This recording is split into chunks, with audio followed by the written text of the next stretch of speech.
Ibnu Qayyim Al-Jauziyah sampai menasihatkan lebih baik kehilangan sesuatu untuk mendapatkan Allah daripada kita mendapatkan sesuatu tapi kita kehilangan Allah. Karena kedapat Allah itu sudah segalanya. Dalam pengertian apa sih arti kerjaan, apa sih arti harta, uang, semuanya dibanding dengan keberagaman kita. Lebih baik kita kehilangan sesuatu tapi untuk mendapatkan Allah. Jangan sampai kita mendapatkan sesuatu tapi ada sesuatu yang hilang, yaitu Allah dalam diri kita. Allah.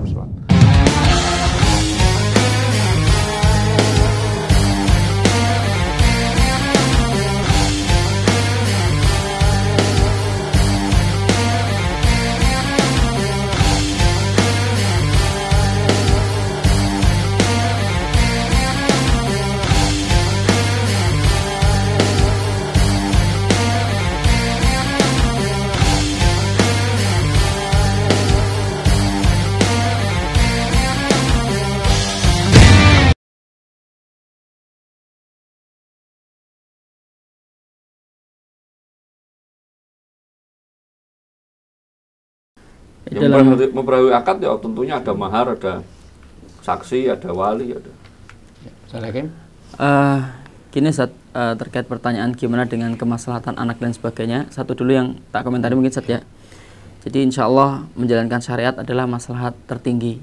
Jadi dengan menselisih syariat itu malah maslahatnya menjadi berantakan. Satu, kedua terkait ketika yang satu masuk Islam, terus kemudian yang berikutnya menyusul masuk Islam berikutnya, maka ini ada satu kisah yang langsung bisa kita jadikan dalil, dan ini yang dijadikan dalil oleh para ulama, yaitu kisah Zainab putri Rasulullah SAW.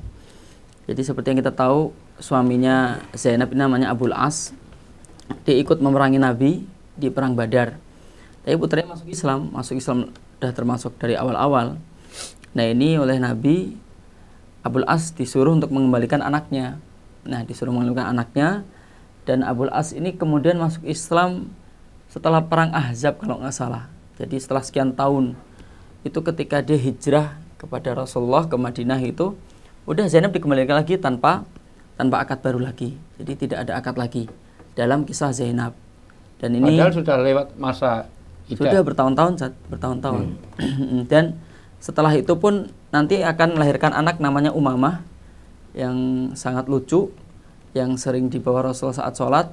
Bahkan kisah di kitab Bulughul Maram itu kadang Nabi menggendong Umamah ketika sedang ngimam sholat.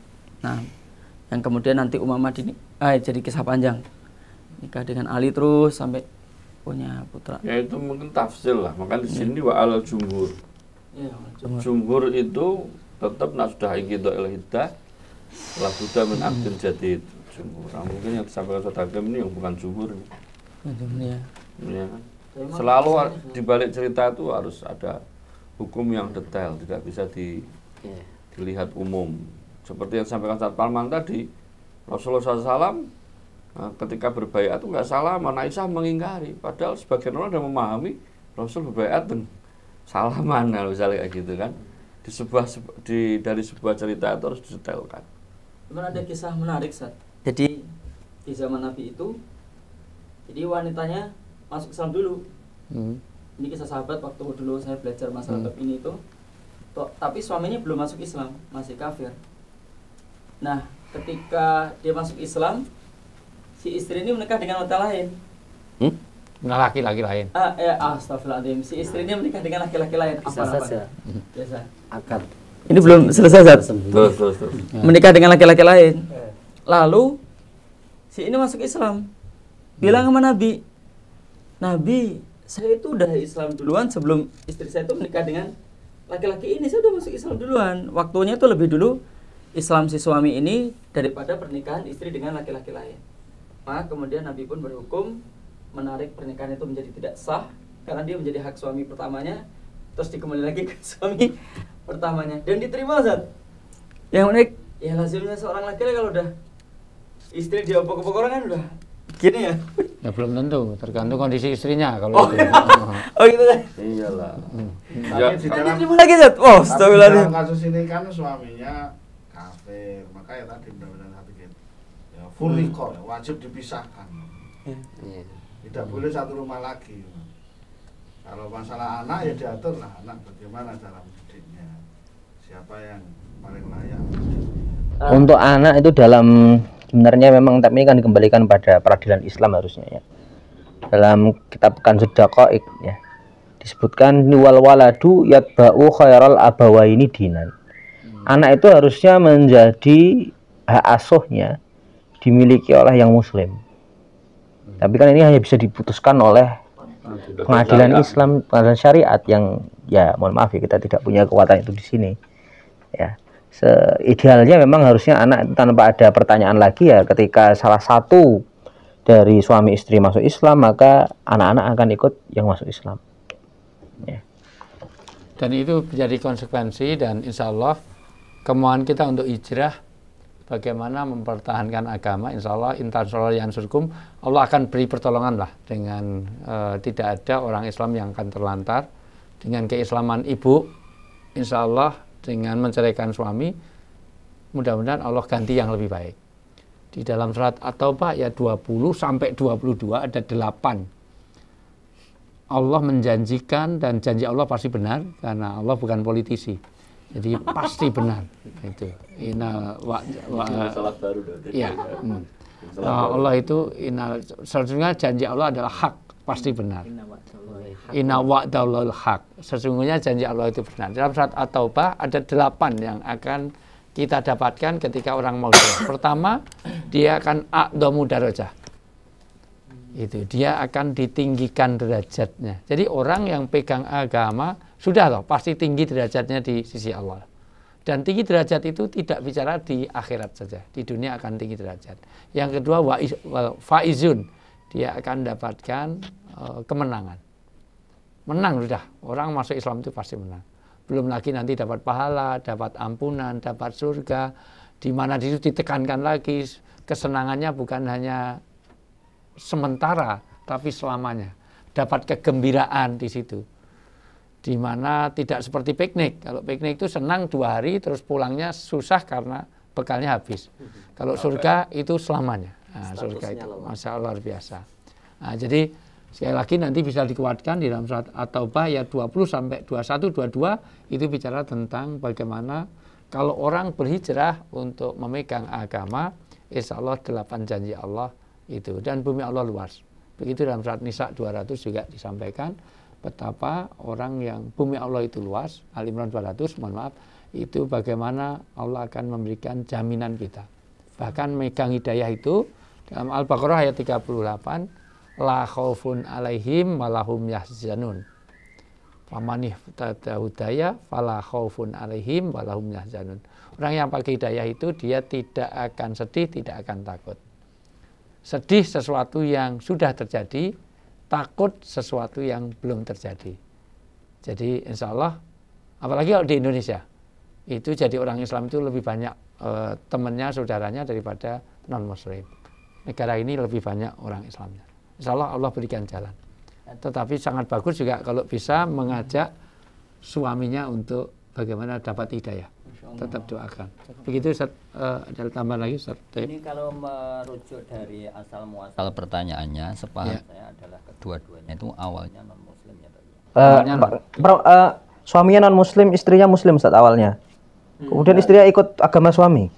Ustaz, saya mau bertanya minta saran. Saya menikah dan mengikuti agama suami. Oh, berarti tadinya istrinya muslimah kawin dengan orang non muslim. Tapi terus ikut non-muslim, terus balik lagi? Ya betul. Dan 2016 saya kembali masuk agama Islam. Jadi tadinya murtad, terus sekarang masuk Islam lagi. Ini ada pertanyaan yang sama, masuk ke Darul Ifta Al-Misriyah, lembaga fatwa Mesir, dan dijawab dengan merujuk kepada pendapat Ibnu Taimiyah di Majmu' Fatawa, Ahkamu Ahlul Dhimmahnya Ibnu Qayyim, dan juga Nailul Autar karyanya Al-Sana'ani. Mirip kayak gitu. Jawabannya adalah amma idza aslamat az-zaujatu, jika si wanita itu mu'alaf atau masuk Islam, wa baqiya zaujuha ala dinihi, sementara sang suami atau si laki itu tetap dalam kenon muslimannya, fal mukhtaru lil fatwa, adapun yang dipilih dalam fatwa ini adalah annahu idza kana islamuha qabla dukhuli, jika si wanita tadi itu masuk Islam, jadi sudah terjadi pernikahan tapi belum sempat melakukan hubungan suami istri, maka solusinya adalah fatata'ajjalu al-furqah, maka segera dipisah. Li'anna hadza huwal aslu wala tazharu huna maslahatun rajihatun tusrifuna anhu, karena memang lebih baik tadi yang disampaikan oleh Ustadz Sigit tadi, karena kalau terus itu nanti akan menjadi banyak masalah di situ. Tapi kemudian wa in kana islamuha ba'da dukhuli, jika kemudian si wanita ini masuk Islamnya, jadi setelah terjadi pernikahan lalu baru masuk Islam setelah melakukan hubungan suami istri, wa aslama zaujuha qabla inqidha'i iddatiha fahuma ala nikahihima, jika kemudian masuk Islamnya itu setelah melakukan hubungan suami istri, sementara suaminya itu masuk Islam berikutnya meskipun lama gitu, maka tetap dihukumi boleh pernikahannya itu sah. Nah, di sini wa in qadat al iddah, jika iddahnya itu sudah habis, walam yuslim az-zauju khilalaha, tapi kemudian yang lelaki ini tidak juga mu'alaf alias tidak masuk Islam, falaha hurriyatul ikhtiyar, maka si wanita itu mempunyai kebebasan memilih. Fa in ikhtarat an tatazawwaja man tasya'u falaha dzalik, jika memilih untuk bersuami dengan lelaki lain yang dikehendaki maka boleh. Walakin la budda an tarfa'a al-amra ilal qadhi, kembali kepada hakim, likai yufsikha aqdan nikahi, untuk membatalkan pernikahan. Wa in ikhtarat an tatarabbasa, jika kemudian si wanita tadi itu memilih untuk beriddah, wa tantaziru islamahu, dan menunggu si suami itu mu'allaf, walau talat al-muddatu, meskipun dengan masa yang sangat lama, falah dzalik itu juga boleh. Wa yu'tabaru fi hadhil halati, dalam kondisi ini an nikahu mauqufan, pernikahannya itu stagnan, statis, atau ya tidak bisa dihukumi nikah ataupun tidak menikah, ya kan seperti itu. Fa in aslama, jika si lelaki itu kemudian mu'alaf masuk Islam, fahuma ala nikahihima al-awwali dunal hajati ila tajdidi aqdin nikah, jadi tetap hukum pernikahan awalnya itu tetap sah. Ma'tibari wuqu'al infisali al-hissi, meskipun secara fisik mereka itu berpisah, wa tawaqqufil mu'asyarati az-zawjiyati, tidak melakukan hubungan suami istri bainahuma min awali islamiha, ketika si wanita ini masuk Islam. Wa hadzal ra'yu, pendapat ini qala bihi Ibnu Taimiyah, disampaikan oleh Ibnu Taimiyah dalam Majmu'ul Fatawa jilid 32 halaman 209. Wa Ibnul Qayyim, dan Ibnul Qayyim dalam Ahkamu Ahli Zimmah jilid 2 halaman 692. Wa ikhtarahu al-San'ani wartadahu asy-Syaukani, sebagaimana disampaikan dalam Subul Salam jilid 1 halaman 48 dan Nailul Autor jilid 6 215. Jadi persis pertanyaan kasus yang tadi. Ya. Ya tadi, tapi ada qaid sebelum dan sesudah melakukan hubungan suami istri tadi itu. Wallahu taala alam. Ya.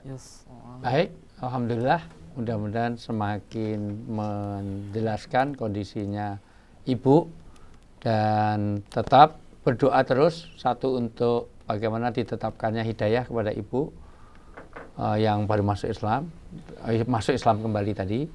Yang kedua juga doa, siapa tahu itu juga jalan hidayahnya suami. Amin amin. Dengan ibu mendoakan, siapa tahu itu malah menjadikan jalan untuk bagaimana suami bisa dapat hidayah sehingga nanti bisa reuni di surga bersama. Amin. Amin. Karena Allah akan mereunikan kita kalau kita sesama iman dan sesama beramal soleh dan beriman, itu akan di dalam surat Ar-Ra'd ayat 23-24 akan reuni bersama anak turunnya, pasangannya, bapak ibunya, simbahnya, mbah buyut, mbah wareng, udeg-udeg, tebak posok, gandum siwur, jaran mati, jambe wangi, semuanya akan berkumpul atas keimanan dan keberislaman dan amal soleh kita. Ya tentu harapan kita juga bisa ketemu di dunia, ketemu di surga. Baik, kalau sudah terjawab semuanya, masih ada tambahan-tambahan lain? Silakan. Ini fenomena saja ya, memang Ya.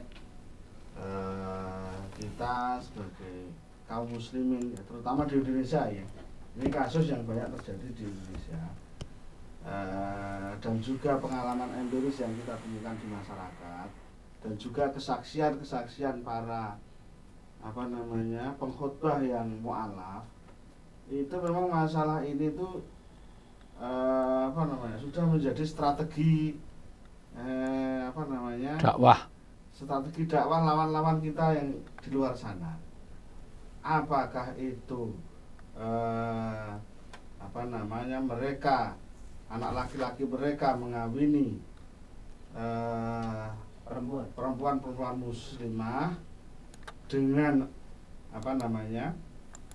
dengan pernikahan ala islami, kalau susah ditarik ke sini, atau yang seperti ini kalau yang mudah ditarik ke sana ya memang pernikahan ala mereka. Kalaupun toh mereka nanti pisah, pasti anaknya tidak boleh untuk dibawa ke Islam. Sama ketika anak laki-laki mereka mengawini wanita-wanita muslimah, atau anak perempuan mereka mengawini anak-anak kaum muslimin, ya, dengan pernikahan ala Islam, ya, dengan pernikahan hukum Islam, pasti nanti ini di kemudian hari akan terjadi sesuatu perpecahan dan anaknya pasti ditarik ke mereka. Kalau satu, kalau dua 50-50 dan seterusnya. Dan ini memang sudah terbukti ini menjadi strategi mereka, ya. Kalau kita kalau kita menganalisa secara Empirik. Secara empiris yang ada di masyarakat, teman-teman saya sendiri ada, kemudian juga kesaksian-kesaksian para pengkhotbah yang kondang, banyak memang terjadi. Dan itu memang sempat menjadi andalan dari propaganda mereka. Dan saya yakin kasus ibu ini juga seperti itu yang terjadi. Mereka dengan mudah saja perkawinan beda agama nanti kawin dengan cara Islam, oke. Kalau yang sini bisa ditarik ke sini malah akan lebih baik begitu. Meskipun nanti di tengah-tengah itu pecah, pasti anaknya dipertahankan, ya, atau minimal separuh dari jumlah anaknya dipertahankan di agama mereka. Itu strategi yang kita temukan secara empiris begitu, Pak. Ya. Kali kita juga perlu waspada. Ya. Kalaupun tidak menang seri. Ya, tapi itu jadi masalah, itu menjadi warning, itu jangan sampai kita spekulasi iman. Spekulasi iman itu artinya kadang-kadang berkedok mu'alaf. Iya. Artinya dia oke lah masuk Islam untuk mu'alaf menjadi pasangannya, tapi nanti di tengah jalan dia akan balik, dan biasanya yang terkalahkan adalah wanita. Karena bagi posisi wanita itu bargaining powernya sangat rendah. Orang nikah itu dipertanyakan keperawanan, tapi tidak pernah dipertanyakan keperjakaan. Mungkin yang nikah-nikah itu sudah nggak perjaka, tetapi itu tidak menjadi masalah di dalam budaya yang sekarang mendominan. Oh, sudah nggak perawan, itu jadi masalah. Tapi kalau sudah nggak perjaka, nggak pernah dipersalahkan. Apalagi itu mending kalau anaknya 2, kalau anaknya 3. Bagi 2, 1,5 jadi kaso. Nah, maksud saya dapat 1,5, saya dapat 1,5. Itu. Yang satu agamanya setengah muslim, setengah kafir, kan nggak bisa seperti itu. Nah, makanya saya rasa bukan hanya lewat perkawinan. Kalau ini sudah bicara tentang iman, ini bisa lewat sembako, lewat pekerjaan, lewat fasilitas, lewat jabatan, segala macam. Bahkan ada orang yang sudah lulusan pesantren saja dikasih kedudukan yang cukup, dikasih posisi yang bagus, bisa saja meninggalkan keberislaman, keberagamaannya untuk mencari posisi tertentu. Jadi saya rasa jangan sampai kita menjual belikan akidah, ya. Ini mohon maaf, hanya karena untuk pernikahan. Ibnu Qayyim al-Jauziyah sampai menasihatkan, lebih baik kita dapat kehilangan sesuatu untuk mendapatkan Allah daripada kita mendapatkan sesuatu tapi kita kehilangan Allah. karena terdapat Allah itu sudah segalanya. Dalam pengertian apa sih arti kerjaan, apa sih arti harta, uang, semuanya dibanding dengan keberagaman kita. Lebih baik kita kehilangan sesuatu tapi untuk mendapatkan Allah. Jangan sampai kita mendapatkan sesuatu tapi ada sesuatu yang hilang, yaitu Allah dalam diri kita. Wallahu a'lam bishawab. Mudah-mudahan ini menjadi stressing dan menekan kita. Demikian teman-teman, ikhwan, akhwat, pemirsa dan juga jamaah di El-Kalam Lembaga Kajian. Semua hal yang kaitannya belum jelas, ada masukan, konsultasi, silahkan masukkan di bawah ini. Saya bersama para asatidz, kurang lebih mohon maaf. Wallahu muwaffiq ila aqwamit thoriq. Billahi taufik walidayah. Wastabiqul khairat. Wassalamualaikum. Alhamdulillah ala ihtimamikum. Assalamualaikum warahmatullahi wabarakatuh. Waalaikumsalam.